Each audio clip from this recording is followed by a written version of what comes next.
Well, hello there. You're watching the press preview, a first look at what is on the front pages. Time then to see what's making the headlines with the columnist and broadcaster Steve Richards and the former Conservative Special Advisor Salma Shah. Lovely to see both of you.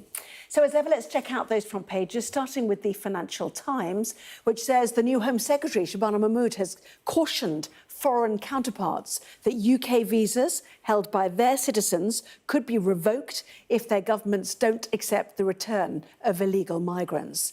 The Times also leading with that story, visa threat, they say. Don't be fooled by Farage clown act, says the Mirror, as the Chancellor lifts the lid on reform's economic plans. The Labour left are plotting revenge on Starmer as the party races to find a deputy leader who can challenge the Prime Minister. That is according to The Eye. The Guardian has an exclusive investigation into leaked files, it says. It's obtained from when Boris Johnson was Prime Minister. Both The Guardian and Sky News have approached Mr Johnson for comment, but have not yet heard back. 4 in 5 hospitals are failing, according to the Daily Telegraph, as the Health Secretary prepares to release performance league tables. The Express reveals the shocking toll of 500,000 sick days at tax offices, it says, and how much it's costing the economy. Just 7 miles apart, but there's still a chasm between the warring princes. The Daily Mail has the story of Prince Harry returning to the UK and the possibility of the brothers ending their feud. The Metro reports on a £135 million cocaine ship bust and says it is just the tip of the iceberg. So let's bring in Steve Richards and Salma Shah. Welcome back to both of you. Well, it's been an extraordinary few days in Labour politics, has it not? But let's kick off with the Financial Times. And this is the new Home Secretary, Salma, hard at work already, apparently. Yes, and as we all know, there's been a mountain of political difficulty when it comes to immigration policy, not least these small boats that keep coming over, and there being really difficult choices and really at end of the road in terms of what you're able to do in order to curtail some of these crossings. But that hasn't stopped the new Home Secretary using the same levels of rhetoric that every Home Secretary has used before her, and introducing now a new policy that says that Britain could suspend visas for citizens from countries that fail to, and I quote, play ball and agree to returns deals for migrants. So this is about creating bilateral relationships with countries where people have come from. So Albania is an example of that.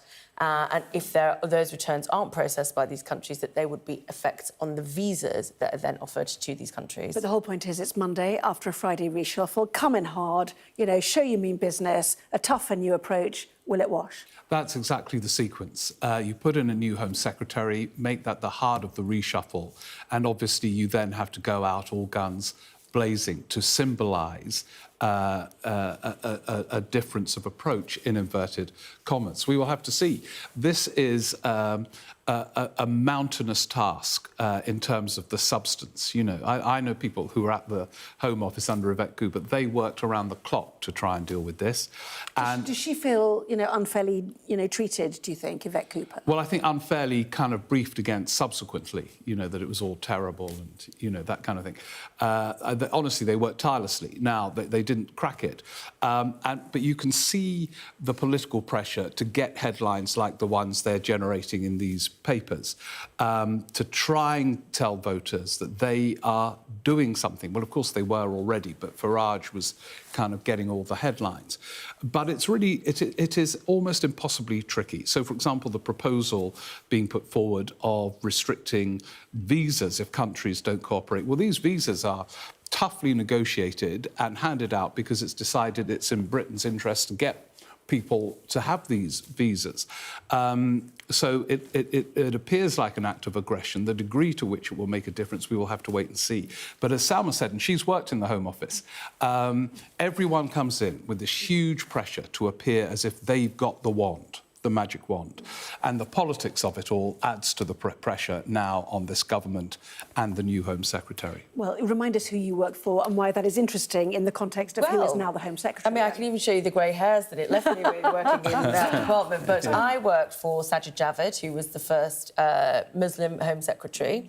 And that had, an impact in terms of the way that he was perceived, because this is a role that is about protecting the borders. And when it comes to a question of immigration, I'm afraid identity plays a big part in that, certainly in the way that certain people, certain quarters will perceive the occupant of that office. And you now have Shabana Mahmood, a very prominent Muslim, in this role. And I do wonder whether there is also another added pressure as around the kind of language that one uses to make sure that people feel the confidence about perhaps the toughness and the tough approach that you would take around this, and that you're not going to be sort of liberal or difficult, in certain terms, about being tough on immigration policy and having a tough stance. And I think that that identity element of politics is actually taking over, as opposed to looking at people's actions and intent and the things that they are attempting to deliver. I mean, I think the interesting political question is whether on this issue the government can win the argument.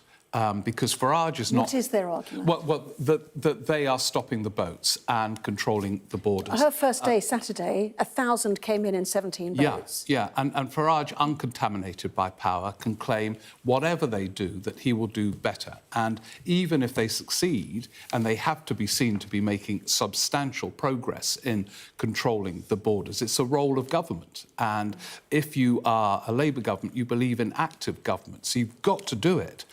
But in terms of the politics, it's always going to be easier for an opposition figure who's a brilliant communicator to say, well, it's still terrible and I will sort it. And so I think while they've got to deal with this, there's a danger that by focusing on it in such an overt way, they are actually going to give ground to Farage. They need to get on to things like, I know that the Cabinet are focusing on tomorrow, economic growth, and that's, in the end, going to change more people's lives than this saga. But there's a visibility question about this. I mean, we review the papers to try and make sense of the things that... how to read in between the lines there, for people watching at home.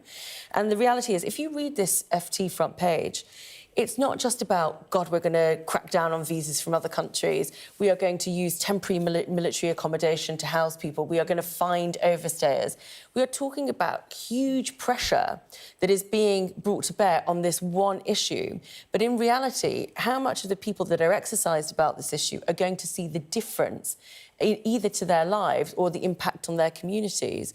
And I think there is a real disparity between the policy that is being implemented, whether government can effectively look at the delivery of this and manage the delivery of this, and fundamentally, are we tackling what is really the root cause of a lot of this issue? You're talking about growth tomorrow. Is the growth going to come for these people who are exercised? Indeed, the front of the FT, Chancellor Rachel Reeves will tell colleagues at a cabinet meeting devoted to growth that they must join the fight against inflation, in a sign of her fears that rising prices could worsen the cost of living crisis. Many people suggesting her national insurance changes led to that inflation. But in the meantime, the mood music over the weekend was the Blairites have taken control. This is a reshuffle driven by the Prime Minister's Chief of Staff, which takes us to the next stage, which is now we have the timetable for the deputy leadership. Labour left plots revenge on Starmer.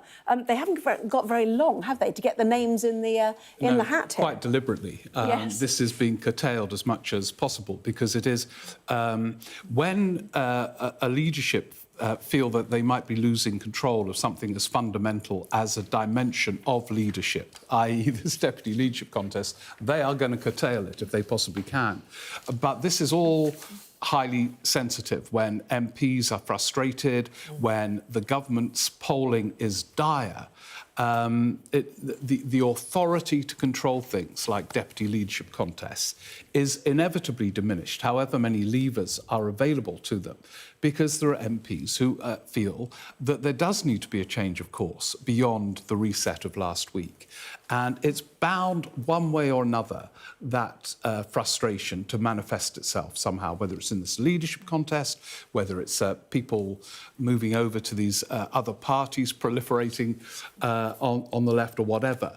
There's an inevitable dynamic in politics, and when a government's unpopular, this is going to happen. And I just want to draw in the Daily Telegraph, which is Kemi Badenoch signalling to Keir Starmer that she would work with him to cut welfare that was thrown out by his own party, of course. Is this a seismic change from her?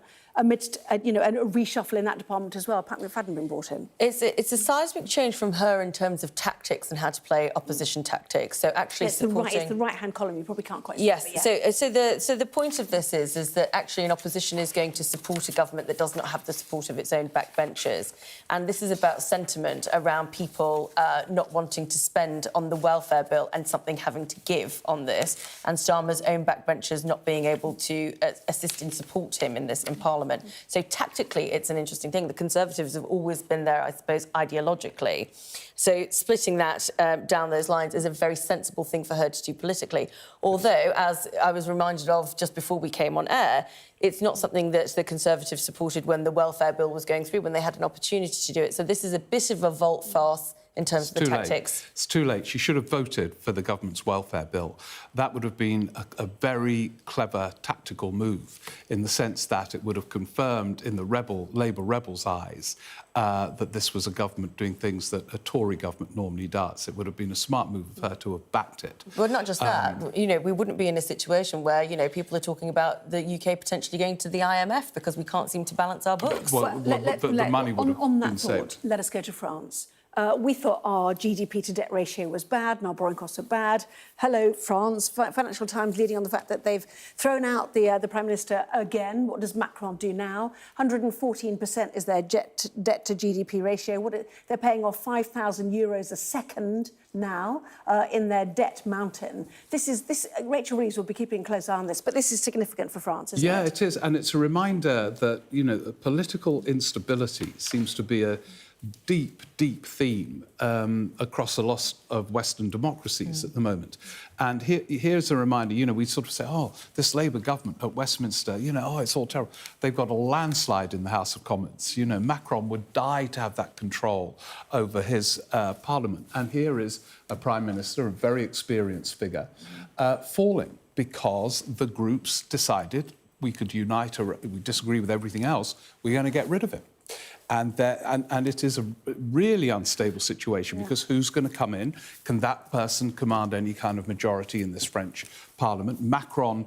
But the point is, I know the French want to block everything, day, I think it's on Wednesday, isn't it? Are we heading, us economies, to austerity 2.0? Is that where we're ultimately going, do you think, because of our debt figures and the cost of debt now? Ultimately, we have to accept that there are two things that have happened in our very recent history that have created this. One was the financial crash, which we haven't structurally recovered from, and the second was the pandemic, which we all bolstered and borrowed. And the war in Ukraine. And the war, indeed. And Brexit. We've had a lot of seismic shocks. The French don't necessarily have that in the same way that we do. That's so we've all had seismic shocks.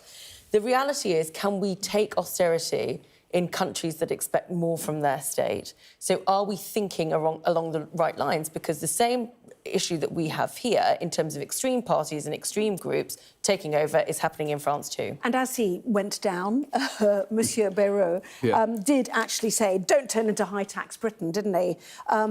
Suggesting what? There are rich people are leaving. It's not good for the economy. Suggesting that he's slightly misread the tax rates of Britain and France, and but it's... Salma won't agree with you here. Well, I think you do, actually, don't you? I think that the interesting thing about this is that even the French are having a go at us about our tax rates, which, as a Tory, I would probably agree with. But it is a bit rich, since France is the nation of taxation. Yeah, I interrupted you. You were saying we can't borrow at the moment. So you have no choice but to put up taxes. Rachel Reeves will have to put up taxes because she can't borrow anymore because of the cost of borrowing. Or you squeeze services and welfare, etc. Well, they're going to have another go at welfare, and there's a lot in the papers about that. And they're going to have to, on grounds of cost and quality of life. Work can be satisfying for people, and so they're going to have to do it again. They mishandled it last time, but obviously it's to be returned to. Yeah, all roads lead to the budget, let's be honest about it, don't they? Even what's happening in France, to be fair. Coming up, Sir Keir Starmer reportedly calls Reform UK plastic patriots or patriots as the Chancellor rubbishes the party's economic plan. Let battle commence, methinks. Back with that in just a moment.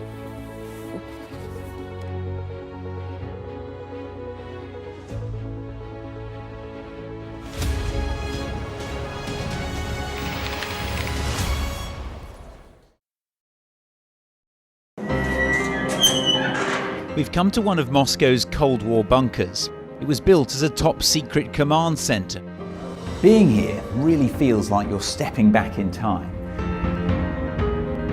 I'm Ivor Bennett, Sky's Moscow correspondent. A show of military might and menace.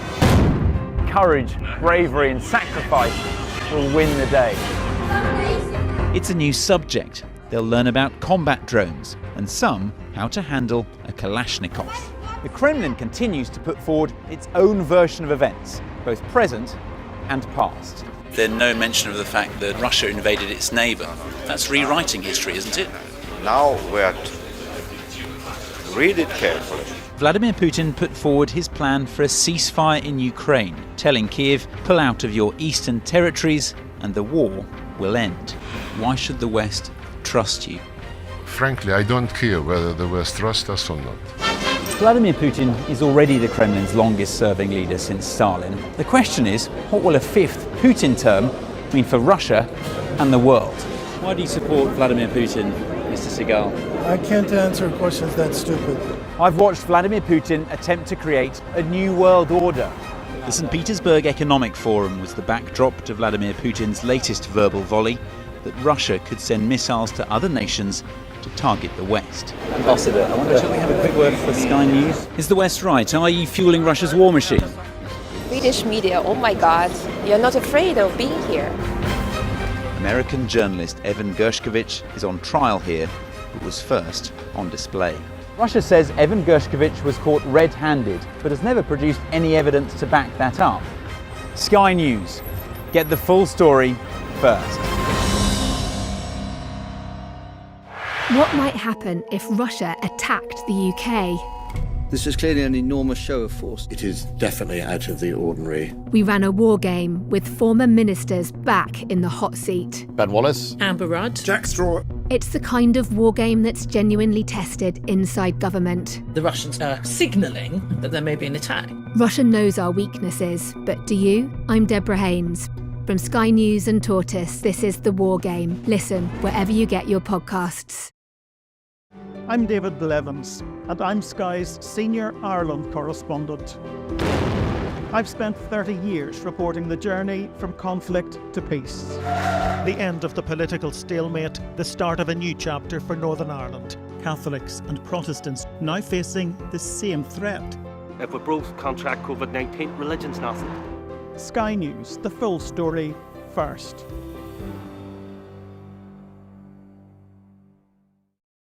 Fire, shouts the commander.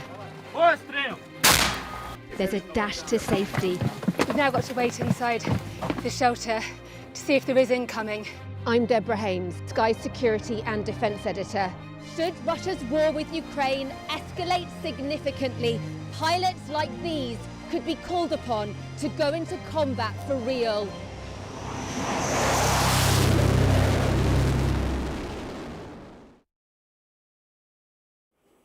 Well, welcome back. You are watching the press preview with me once again, Steve Richards and Salma Shah. Welcome back to both of you. So we started our programme with the immigration push of Labour. We now head to words that apparently the Prime Minister has said about Nigel Farage. There's a kind of connection here, isn't there, Steve?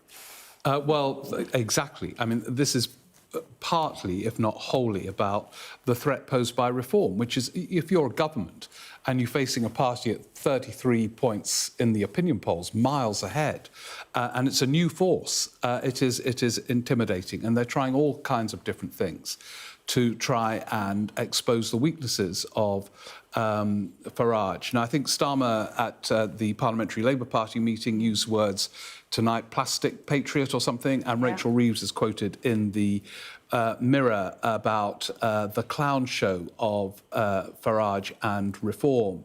And there is actually a bit of the sort of kind of vaudeville act about reform. I watched bits of the reform conference and Andrea Jenkins singing and all the glitz and things. And if they can convince voters, a huge if, that this is closer to a comic act that could completely disrupt the economy, maybe they will get somewhere, but they haven't done so far. The problem with that, though, Steve, is that lots of people think that the Clown Act already happened with Rachel Reeves's last budget. Yeah. So I think there's a question about credibility. If you're going to call someone out, then you better have a leg to stand on.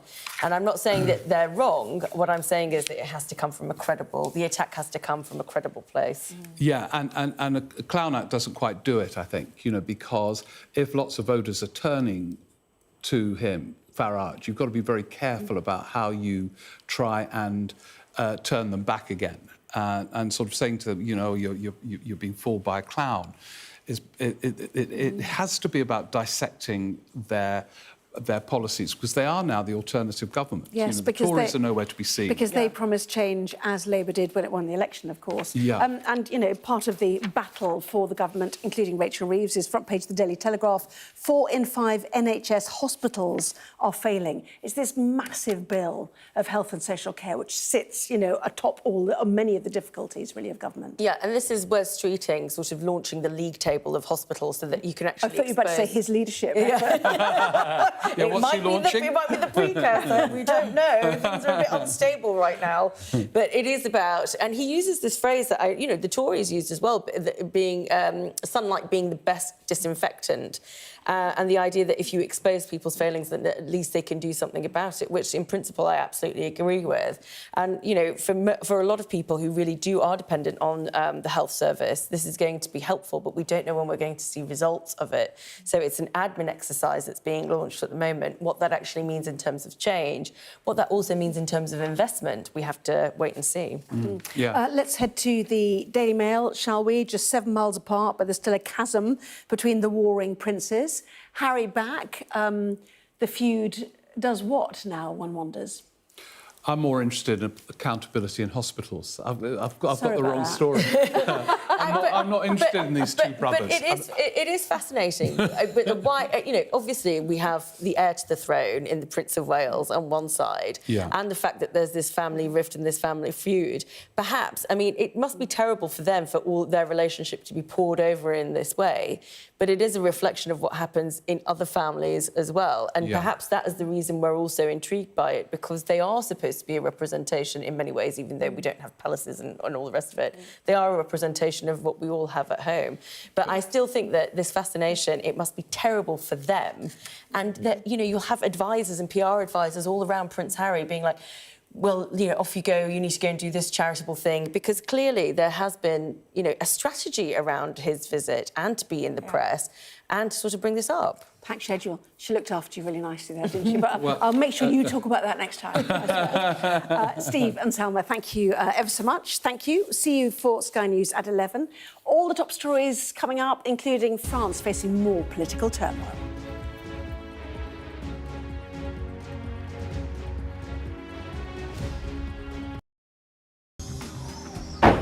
Hear that whistle and that crunch? We know that they're coming from the south of the city, where there's a column of Russian armoury.